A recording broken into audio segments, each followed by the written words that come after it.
हरभरा डाळीची खमंग अशी चटणी. न- नमस्कार. डॅम्स किचन मध्ये मी दमयंती तुमच्या सगळ्यांचं मनापासून स्वागत करते. आज एक तोंडी लावण्याची चमचमीत रेसिपी करूयात आणि त्याला एक वेगळी मस्त अशी चव देऊयात. तर चला रेसिपीला सुरुवात करूया. इथं मी 1 वाटी हरभऱ्याची डाळ घेतली. आता ही डाळ जी आहे ना ती गार पाण्यानं आपण 1 ते 2 वेळा धुवून घेणार आहोत. स्वच्छ धुवून घ्यायची. आणि ही जी आपण चटणी करणार आहे ना ती फ्रीज शिवाय 1 दिवस राहते आणि फ्रीज मध्ये 4 ते 5 दिवस राहते. एवढी खमंग की नाही, नक्की ट्राय करा.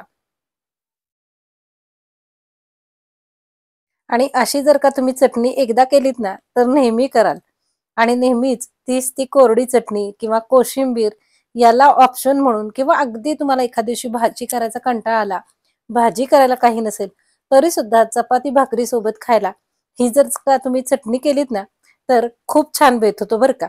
तर आता ही जी डाळ आहे ना ती धुवून घेतल्यानंतर आपण त्यातलं सगळं पाणी काढून घ्यायचं आणि पुन्हा याच्यामध्ये आपल्याला चांगलं गरम झालेलं पाणी घालून घ्यायचंय. डाळीच्या दुप्पट पाणी घालून घ्यायचं म्हणजे डाळ पटकन भिजते आणि अगदी तास दीड तास झाकून ठेवायची. आता 1 तास किंवा दीड तास झाला की ही डाळ अशी छान भिजते. आता याचं वरचं जे पाणी आहे ना ते काढून टाकूयात आणि एक मुठभर कोथिंबीर घ्यायची. कोथिंबीर घालायची. तुम्हाला जेवढं तिखट आवडतं ना तेवढ्या हिरव्या मिरच्या. आता मी 3 हिरव्या मिरच्याचे तुकडे करून घातलेत. अर्धा चमचा जिरे घालून घ्यायचे आणि हे सगळं साहित्य मिक्सरमध्ये अगदी बारीक पेस्ट तयार करून घ्यायची. आता हे मिक्सरमध्ये फिरवत असताना अगदी कोरडं होऊ नये म्हणून त्यामध्ये आपण 1 ते 2 चमचे पाणी घालणार आहोत.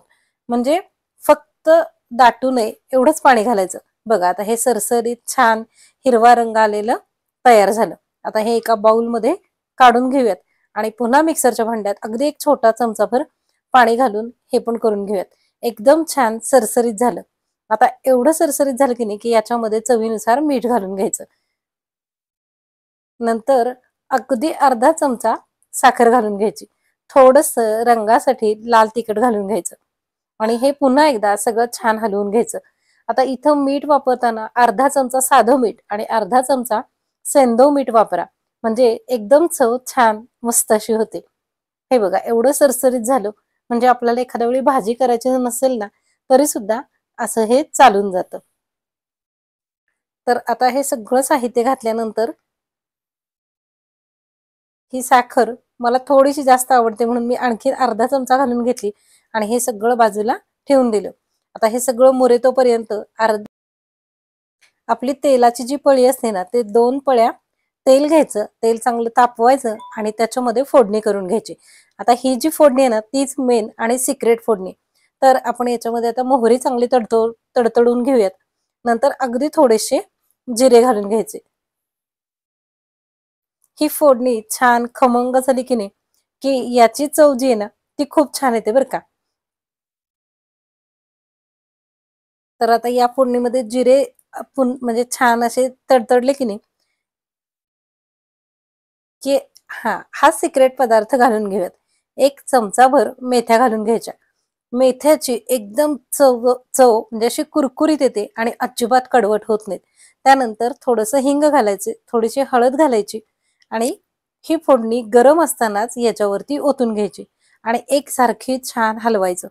हे बघा आता ही फोडणी घातली की नाही की मस्त असा वास पण येतो आणि चव पण येते. आणि मेथ्या खरं तर जर म्हणजे दररोजच्या आहारात पाहिजेत, पोटात गेल्या पाहिजेत, पण त्या कुणाला आवडत नाहीत कारण कडवट असतात. पण फोडणीमध्ये छान तळल्या गेल्यानंतर त्या कुरकुरीत होतात आणि या चटणीमध्ये घातल्यानंतर तर खूप सुंदर लागतात. एकदा तुम्ही करून बघा बरं का. आणि हो, आपलं चॅनल लाईक करायला, शेअर करायला आणि सबस्क्राईब करायला अजिबात विसरू नका.